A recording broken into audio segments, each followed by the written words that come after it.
हरि ओम। हम लोग श्री रामचरितमानस में इस समय अयोध्या कांड देख रहे हैं और इसमें इस समय हम जो जिस प्रसंग में हैं वो है केवट का भगवान राम से प्रेम और गंगा के पार जाने की कथा।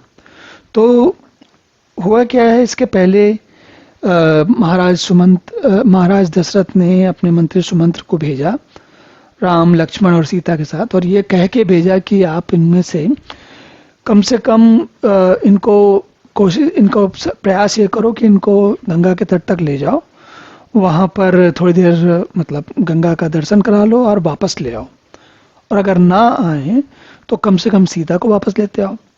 लेकिन इन तीनों लोगों में से एक भी नहीं माने और सुमंत्र को खाली हाथ वापस जाना पड़ा। अब सुमंत्र जब खाली हाथ वापस जा रहे हैं तो देखिए ये अब यहाँ पर प्रसंग चल रहा है। तो कहते हैं, तुलसी लिखते हैं, रथ हाँ के वो है राम तन, हेरी हेरी हे नाही, देख निषाद विषाद बस दुनहि शीस पछताएं। देखिए, तो एक तो ये छेकानुप्रास अलंकार आ गया यहाँ पर, हेरी हेरी हे नाही, और उसके बाद कहते क्या है, जब सुमंत्र ने रथ को हाँका तो घोड़े, उनके घोड़े, रथ के घोड़े श्री रामचंद्र जी को देखकर हिनहिना रहे हैं। हिनहिना रहे हैं का अर्थ क्या है कि वो आवाज कर रहे हैं, ध्वनि कर रहे हैं, उनको जाने का मन नहीं है, भगवान राम को छोड़कर नहीं जाना चाहते। तो मनुष्य पशुओं की ये दशा है कि भगवान से, और हम जानते हैं कि भगवान के लिए तो सब एक जैसे हैं, पशु भी भगवान को उतना ही संपर्क कर सकते हैं जितना कि मनुष्य कर सकते हैं। तो घोड़ों को देखकर जो निषाद लोग हैं, निषाद लोग मतलब जो लोग, हम जानते हैं कि निषाद मुख्यतः उन लोगों को कहते हैं जो नदी के तट पर रहते हैं और नदी के जल से परिवहन या फिर वहां पर जो नदी के जैसे मछलियां इत्यादि पकड़कर जो लोग अपना जीवन यापन करते हैं उनको हम निषाद लोग कहते हैं। तो तुलसी कहते हैं कि निषाद जो लोग हैं वो विषाद के वश हो गए। निषाद लोग, निषाद जो मछुआरे हैं, वो लोग दुख के वश में हो गए, क्योंकि और दिन सिर पीट पर कर धुनते हैं, पर फिर सिर पीट कर पछताते हैं कि कैसी महाराज दशरथ की स्थिति हो गई है और कैसी कैकेयी ने क्या काम कर दिया। तो कुल मिला के सब लोग बहुत दुखी हैं। आगे कहते हैं कि जासु वियोग विकल पशु ऐसे, प्रजा मातु पितु जही हैं कैसे, बरबस राम सुमंत्र पठाए, सुर सरि तीर आप तब आए। लोग आपस में बात कर रहे हैं जिनके वियोग में पशु इस प्रकार व्याकुल हैं, क्योंकि घोड़े हिनहिना रहे हैं, इसलिए कहते हैं उनके वियोग में प्रजा, माता और पिता, ये सब लोग कैसे जीवित रहेंगे, कैसे जीते रहेंगे। श्री रामचंद्र जी ने जबरदस्ती, जबरन जो है सुमंत्र जी को लौटा दिया वापस, और तब फिर स्वयं गंगा जी के तीर पर, गंगा जी के किनारे पहुंचे। तीर मतलब किनारे। मागी नाव न केवट आना, कहे तुम्हार मरम में जाना, चरण कमल रज कहूं सब कहे, मानस करन मूर कछु है। यहाँ पर एक बड़ा ये मार्मिक प्रसंग है, बिल्कुल बहुत भावुक कर देने वाला है।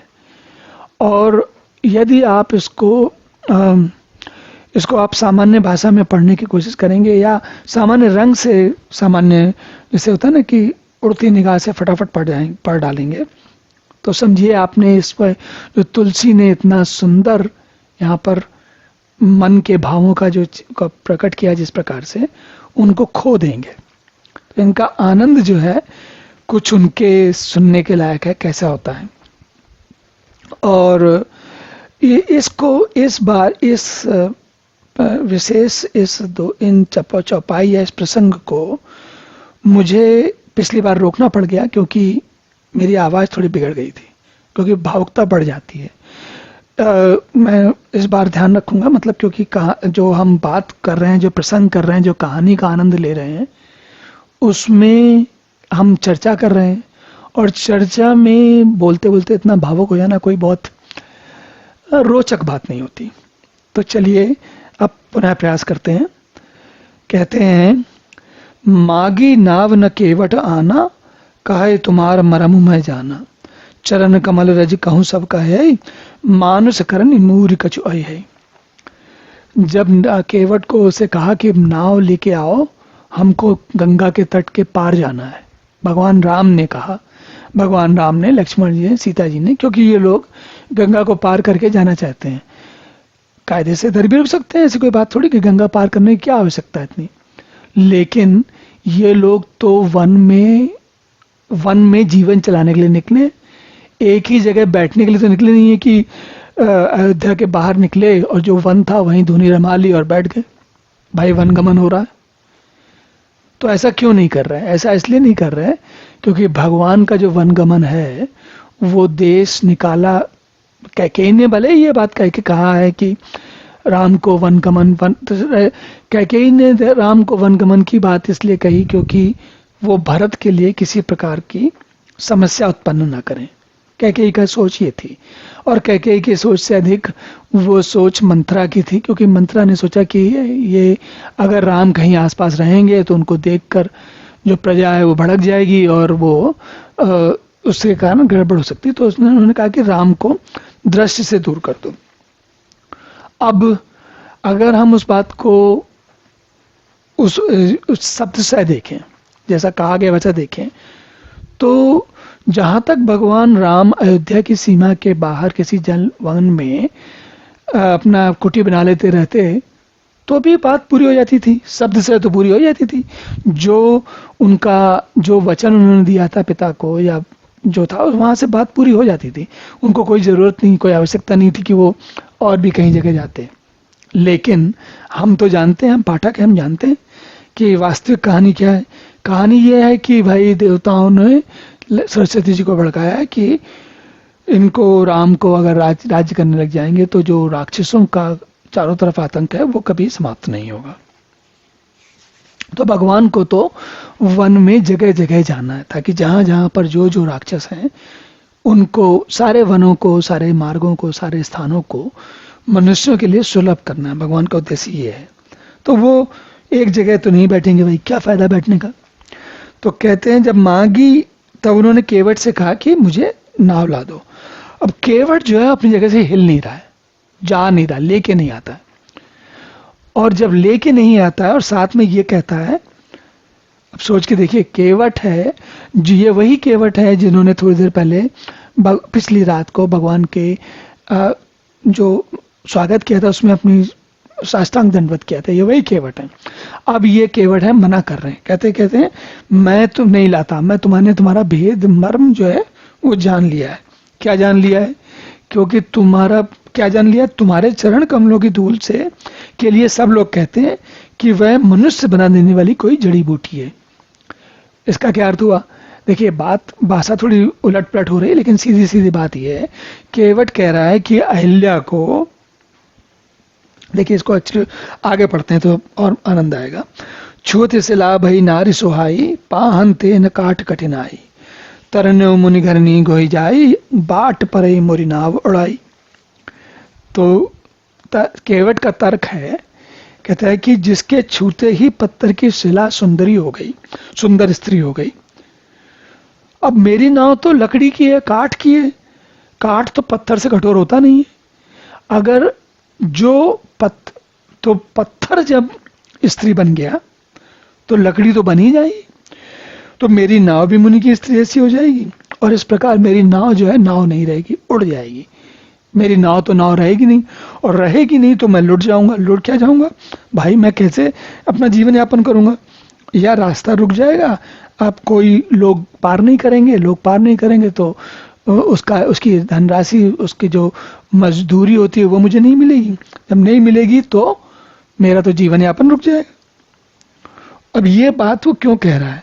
कहता है यही प्रतिपाला हूं सब परिवारू, नहीं जाना हूं कछु और कबारू, जाओ प्रभु पार अवश्य गा चाहिए, मोई पद पदुम पखारन कहियो।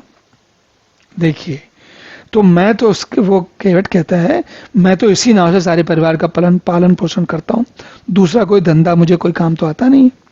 यदि प्रभु आप अवश्य पार जाना चाहते हो तो पहले अपने चरण कमल धोने दो, धोने दो। अब देखिए क्या होता है, तो चरण कमल धोने से क्या होगा, तो सुनिए जरा आगे क्या कहते हैं, देखते हैं। फिर आगे क्या कहता है, छंद देखिए, छंद, जब भी छंद आता है हम जानते हैं कि छंद आने का मतलब है अब तुलसी कोई विशेष बात कहने वाले हैं। क्या कहते हैं, पद कमल धोई चढ़ाई नाव ननाथ उतराई चाहो, मोहि राम राउर आन दशरथ सपथ सब साची कहो, बरु तीर मारहु लखन पै जब लगी न पाए पखारी हो, तब लगी न तुलसी दास नाथ कृपाल उपारु उतारी हो। अब देखिए उसका तर्क देखिए, केवट का तर्क क्या है, हे नाथ, जब तक मैं चरण कमल धोकर, आपके पैर धोकर आप लोगों को नाव पर नहीं चढ़ा लूंगा, तब तक नहीं चढ़ाऊंगा नाव पे, और लेकिन मैं लेके जाऊंगा आपको, मुझे कोई उतराई नहीं चाहिए। मोहि राम राउर आन दशरथ शपथ सब साचे को, मैं महाराज दशरथ की शपथ खा के कहता हूं कि मुझे कोई पैसा नहीं चाहिए ले आने का आपको, मैं बिल्कुल सच सच कहता हूं। और लक्ष्मण जी, बरु तीर मारा हूं लखन उपाय जब लग न पाए पखारी हूं, अगर लक्ष्मण तीर भी मारे तो भी जब तक पैरों को धो नहीं लूंगा तब लग न तुलसीदास नाथ कृपालु पार उतारूं, तब तक मैं, तो हे तुलसीदास के नाथ, हे कृपालु, मैं पार नहीं उतारूंगा। अब यहां आने के बाद चाहे जितना कोशिश की जाए थोड़ा मन भावुक हो ही जाता है। तो सुन केवट के बैन प्रेम लपेटे अटपटे, बेसे करुणा ऐन चितई जान की लखनतन। जब केवट ने ऐसी उटपटांग बात कही, अटपटे वचन कहे, तो श्री रामचंद्र जी जानकी जी और लक्ष्मण जी की ओर देखकर हंसे। क्या हंसे, देखिए केवट का तर्क क्या है, जब तक मैं पैर नहीं धोलूंगा तब तक नाव पे नहीं चढ़ाऊंगा। क्यों कह रहा है वो, बहाना ले रहा है वो अहिल्या का। क्यों, अहिल्या को भगवान ने पैर लगाया था तो अहिल्या पत्थर से, शिला से स्त्री बन गई। तो कह रहा है कि अगर नाव को पैर लगाएंगे बलराम, पैर रखेंगे बैठने के लिए, तो शिला, नाव भी शिला बन जाएगी। तो कह रहा है कि उन पैरों को मैं पहले अपने हाथ से छूऊंगा, जब खुद छूऊंगा तो क्या होगा, या तो मैं से पत्थर बन जाऊंगा या भाई बच जाऊंगा, तो तब मैं आपको अपनी नाव पे चढ़ाऊंगा। तो वो बहाना अपनी रोजी रोटी का ले रहा है, लेकिन उसका असली जो मंतव्य है, जो मन है, वो है भगवान के पैर धोने का है। अब आप सोचेंगे पैर धोने का चक्कर क्या है। देखिए पैर धोने का चक्कर बड़ा सीधा सा है, बड़ा सरल सा है। एक होता है चरण स्पर्श करना और एक होता है चरण धोना। आप दोनों में अंतर देखिए, बड़ा सीधा सा है। चरण स्पर्श करने में क्या होता है, हाथ लगाया, हाथ हट गया, चल गए। चरण धोने का अर्थ क्या होता है, थोड़ी देर लगती है, उन चरणों को पानी डाला जाता है, हाथों से साफ किया जाता है, फिर वापस पानी डाला जाता है। तो पैर चरण स्पर्श से चरण धोने में अधिक समय लगता है। केवट को दो बातें एक साथ कह रहा है केवट यहाँ पर। केवट के रूप में तुलसीदास जी दो बातें एक साथ बता रहे हैं हमको। एक तो कह रहे हैं कि प्रभु के चरण धोने में ज्यादा अधिक समय तक प्रभु के साथ रहने का आनंद मिलता है।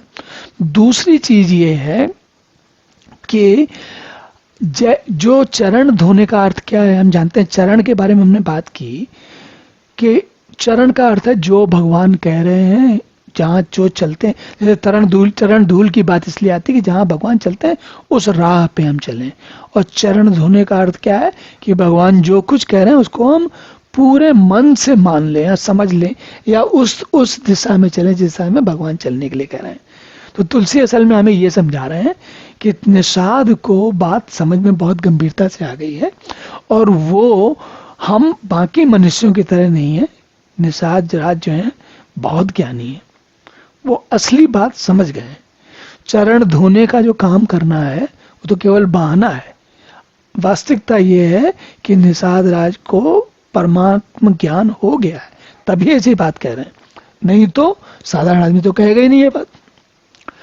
और कृपा सिंधु बोले मुस्काई, सोऊ करो जह तब नाव न जाए, बेगी आनु जल पाए पखारू, हो तो विलंब उतार ही पारू। अब भगवान तो सब कुछ समझ रहे हैं, तो बड़े आनंद में मुस्कुरा के कहते हैं भगवान कि भाई जो तुम्हें समझ में आए करो, जिससे वो तुम वही करो जिससे तुम्हारी नाव ना जाए। मतलब नाव पत्थर ना बने, शिला ना बने। मतलब ये कि तुम्हारा मन है पैर धोने का तो धो लो भाई। कहते हैं बेगी आनु जल पाए पखारू, जल्दी आओ, जल्दी पानी लाओ और पाए धो लो, और हो तो विलंब उतारे ही पारू, कहने देरी हो रही भाई, जल्दी उतारो तो पार, तो हम आगे चलें। अब आप सोचिए, अब देखिए तुलसी आगे क्या कहते हैं, तुलसी की, इसको बोलते हैं तुलसी का आनंद। जासु नाम सुमिरत एक बारा, उतरहि नर भव सिंधु अपारा, सोई कृपाल केवट ही निहोरा, जेहू जगु किए त्यों पगहु ते थोरा। एक बार जिसका नाम स्मरण करते ही मनुष्य अपार भव सागर के पार उतर जाते हैं। जिसका हम जानते हैं, तुलसी ने ये बात बार बार लिखी है कि भगवान का नाम, राम का नाम लेते ही मनुष्य भवसागर पार हो जाता है। और बात सही है, कभी इसके बारे में भी बात करेंगे, खाली राम के नाम से भवसागर कैसे तर जाता है, या फिर हमारी इसी रामचरितमानस में तुलसी ने कहीं और विवरण दिया होगा तो उस पर भी ध्यान रखेंगे। नहीं तो इस बारे में अलग से विचार किया जाएगा कि राम का नाम लेने से कैसे भवसागर के पार उतरा जाता है। तो तुलसी कहते हैं, जासु नाम सुमिरत एक बारा, उतरे नर भव सिंधु अपारा, सोई कृपालु केवट ही निहोरा। तो जिसका जिन्होंने जगत को 3 पग से भी छोटा कर दिया था, भगवान तुलसी कहते हैं मनुष्य अपार भवसागर के पार उतर जाते हैं, और जिन्होंने जेही जगु किए पिए त्यों पगहु ते थोरा, जिनके जेही जगु कियो त्यों पगहु ते थोरा, जिन्होंने अपने 3 पगों से पूरी धरती को छोटा कर दिया।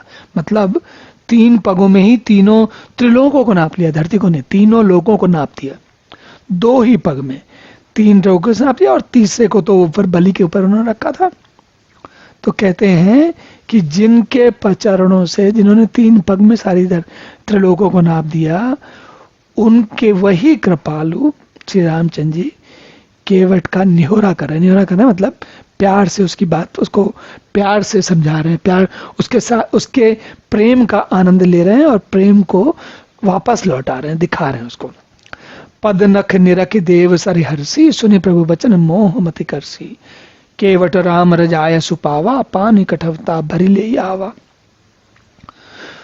अब प्रभु के इन वचनों को सुनकर जो ये बात हो रही है, ये तुलसी का आनंद इतना, कभी कभी लगता है कि तुलसी पूरा रम गए थे इसमें बिल्कुल, और रमे अगर रमे ना होते तो इतना सुंदर ग्रंथ कैसे लिखते थे, इतना बड़ा ग्रंथ कैसे लिखते थे, जिसका कि हमने बिल्कुल आरंभ में देखा था। तुलसी ने स्वयं लिखा है 1497 में तुलसी पैदा हुए हैं, 1574 में लिख रहे हैं, मतलब 77 वर्ष की आयु में इन्होंने लिखना आरंभ किया है।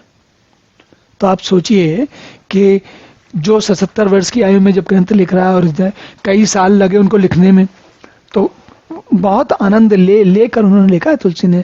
ऐसा नहीं है कि जल्दी जल्दी लिख के और आगे अगले हफ्ते छपने में चली गई किताब, ऐसा कुछ नहीं हुआ।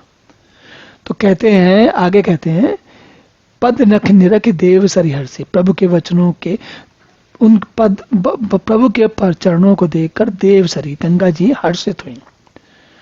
और वो पहले तो क्या हुआ, सुन प्रभु बचन मोह मत करसी। हाँ, तो ये बाद वाली लाइन पहले पढ़ेंगे, पहले वाली लाइन बाद में।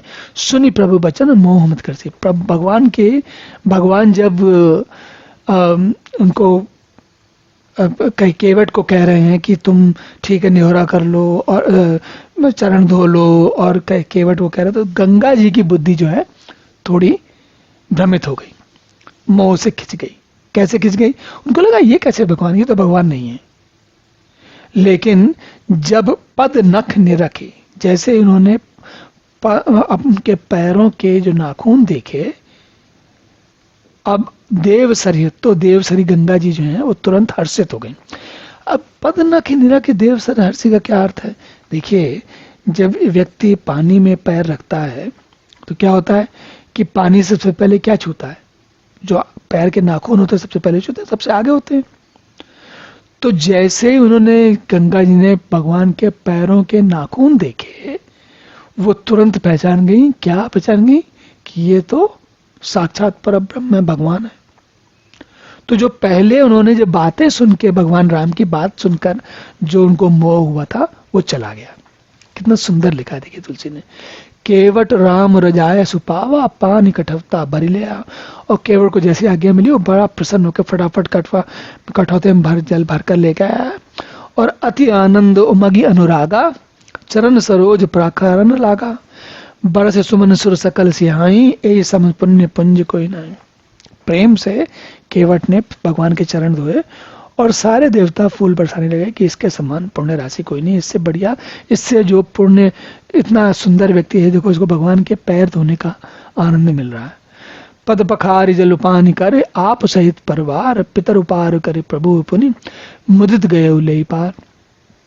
फिर जो है चरणों को धोकर उनके सारे परिवार सहित स्वयं उस जल को पीकर पहले, फिर उसके बाद भवसागर से जो उस महान पुण्य के द्वारा वो पीकर, ये जो जल पीना और चरणों को धोना, ये इसको हम भौतिक रूप में न समझें, भौतिक रूप की बात नहीं हो रही है। तुलसी ये बता रहे हैं कि जो भगवान की भक्ति है वो उनके मन में रम गई है। जो चरणों का जल पी रहे ना, ये चरणों का जल भगवान की भक्ति है, साक्षात चरणों के जल की बात नहीं हो रही, उससे हमें भ्रमित नहीं होना चाहिए। और फिर कहते हैं पितरों को भव सागर से पार कर फिर आनंद पूर्वक श्री रामचंद्र जी को गंगा जी के पार ले गया। उतर ठाड़ भय सुर शरीरेता सी राम गुह लखन समेता। केवट उतर दंडवत कीना प्रभु सकुच ए नहीं कछु दीना। तो वहां जब सब लोग उतर गए, दूसरी तरफ पहुंच गए, उतर गए, रेत में खड़े हो गए, तब केवट ने दंडवत किया तो प्रभु को संकोच हुआ कि मैंने इसको कुछ दिया नहीं। देखिए पहले उसने, केवट ने कहा था मुझे कुछ चाहिए नहीं, लेकिन भगवान कह रहे हैं कि हमने इसको इतनी सेवा की हमारी, इसने, हमने कुछ दिया नहीं। और जब देख दिया नहीं तो क्या होता है, पिए की इसी जान निहारी मन मुद्री मन मुदित उतारी। कहु कृपाल ले उतराई केवट चरण गहे अकुलाई। भगवान राम के ने मन में जो सोच रहे हैं उस दृष्टि को देखकर सीता जी समझ गई कि इनको कुछ देना है, तो उन्होंने अपनी रत्न जैसे अंगूठी उंगली से उतारी और वो उन्होंने केवट से कहा, कृपाल रामचंद्र जी ने कहा कि नाव की उतराई ले लो। केवट ने व्याकुल होकर चरण पकड़ लिए, मतलब सोचिए वो एकदम विह्वल होकर कि हे प्रभु, अगर इस बात का भी पैसा लिया मैंने कि भगवान को नाव से उतारने का, नाव से ले आने का पैसा लिया, तो जीवन मेरा धिक्कार है, बेकार है।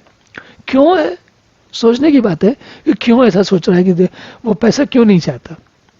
देखिए पैसा जो होता है वो एक दिन की मजदूरी, एक दिन का खाना, थोड़ा एक बार का खाना, कुछ पैसा, लेकिन जो उसे भाव मिला है, जो आनंद मिला है, वो जीवन भर की सारी कमाई से बहुत आगे। तो उसके लिए दीजिए, जो कुछ देंगे, कुछ भी दें, अंगूठी दें या जो भी और दें, वो सब बहुत थोड़ा है। नाथ आज मैं कहा न पावा मिटे दोष दुख दारिद्र दावा। बहुत काल मैं कीन मजूरी आज दीन विधि बन बल पूरी। देखिए वही बात तुलसी कह रहे हैं, कहते हैं हे नाथ आज मैंने क्या नहीं पाया, मेरे दोष दुख और दरिद्रता की सारी आग बुझ गई। मैंने बहुत समय तक मजदूरी की, विधाता ने आज उसकी पूरी मजदूरी आपको नदी से पार उतार करके आपके चरण धोकर यानी कि आपके सानिध्य में वो समझ करके परमात्मा आनंद कैसा होता है, अब इसके आगे क्या चाहिए मुझे। अब कछु नाथ न चाहिए मोरे दीन दयाल अनुग्रह तोरे। फिरती बार मोह जो देवा सो प्रसाद मैं सिर धरि लेवा। कहते हे प्रभु अब मुझे कुछ नहीं चाहिए, लेकिन लौटती बार आप कुछ देंगे तब मैं प्रसाद में सिर से ले लूंगा, सिर चढ़ा कर ले लूंगा, चुपचाप मान जाऊंगा, तब नहीं बहस करूंगा। बहुत कीन प्रभु लखन से नहीं कछु केवट ले विदा कीन करुणा यतन भगत ही विमल वरुदे। और प्रभु ने, लक्ष्मण जी ने, सीता जी ने बहुत यत्न किया, बहुत आग्रह किया, बार बार किया, पर केवट कुछ लेता नहीं। अब भगवान को तो कुछ देना है, भाई भगवान कैसे छोड़ दे। हम कहते हैं ना कि भगवान आपके बगैर मांगे दे देते हैं, तो भगवान ने क्या दिया। तब करुणा के धाम भगवान श्री रामचंद्र जी ने निर्मल भक्ति का वरदान देकर उसे विदा किया। तो भगवान ने उसको ऐसी चीज दे दी जिसका कोई तुलना ही नहीं दूर दूर तक। तब मजनु करी रघुकुल नाथा, पूज पार्थिव नायव माथा। से सुर सरें कहु कर जोरी, माथ मनोरथ पूर्वब तो मोरी। तो रघुकुल के स्वामी से रामचंद्र जी ने स्नान करके पार्थिव पूजा की और शिव जी को सिर नवाया।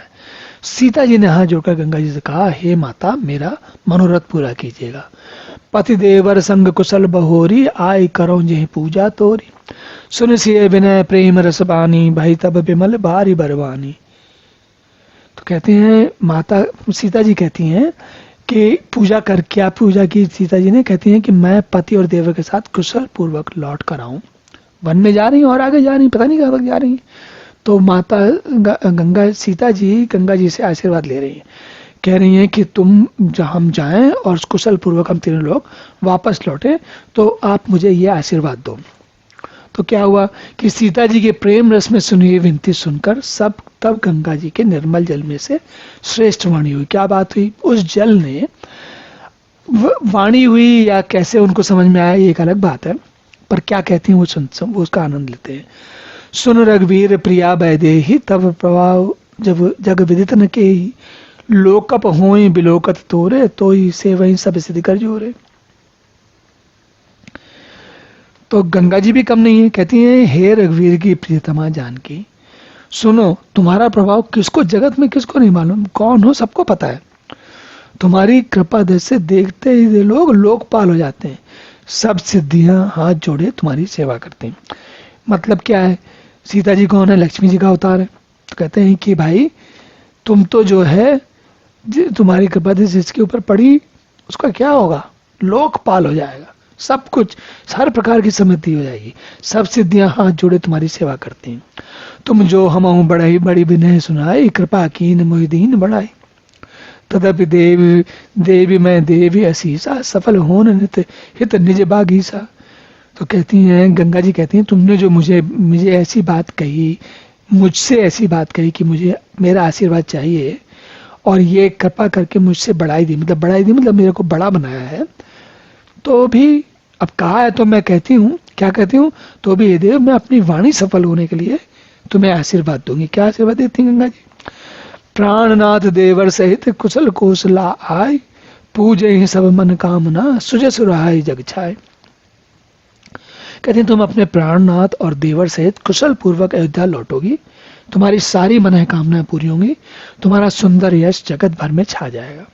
और हम जानते हैं कि सीता जी का यश पूरे जगत में छाया हुआ है।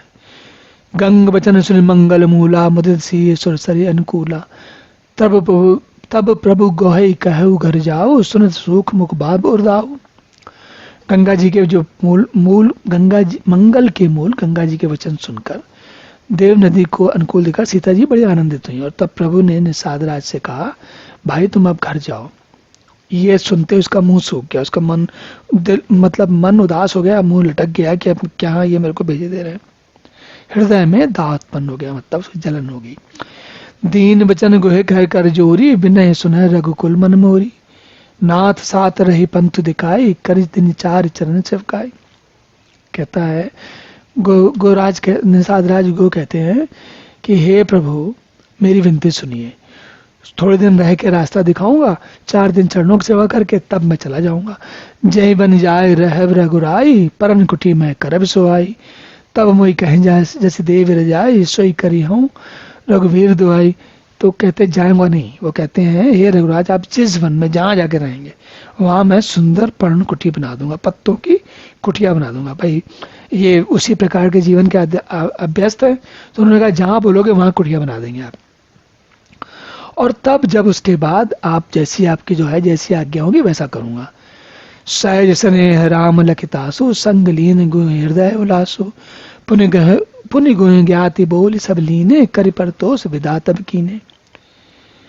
उनके स्वाभाविक प्रेम को देखकर श्री रामचंद्र ने सबको साथ में ले लिया और उससे गो के हृदय में बहुत आनंद हुआ। फिर गो ने अपनी जाति के लोगों को बुलाया और उनका संतोष करा के सबको वापस भेज दिया। तो आप सोचेंगे भाई उसने क्यों नहीं रखा अपने साथ में? तो जो ज्ञान गोह को प्राप्त हुआ है, और गोह हम इनको गोह कह रहे हैं, ये असल में गोह हैं। गोह हैं क्या? गोह मतलब जो बहुत जो गहराई तक गए हुए। तो ज्ञान ऋषाराज गुहे को प्राप्त हुआ है, उनकी सारी प्रजा को थोड़ी प्राप्त हो गया, तो उन्होंने बाकी लोगों को वापस भेज दिया। तब गणपति से सुमेरी प्रभु नाय सुसरहि माथ, सखा अनुज से सहित वन गवन की रघुनाथ। तब प्रभु श्री रघुनाथ जी गणेश जी और शिव जी का स्मरण करके गंगा जी को मस्तक निभाकर सखा निषाद राज छोटे भाई लक्ष्मण जी और सीता जी सहित आगे वन को चले। तो अब यहीं पर विश्राम करते हैं। इतना आनंदमय, इतना मंगलमय ये प्रसंग था। अगले सत्र में आगे की कथा पुनः पढ़ेंगे। तब तक के लिए हरि ओम।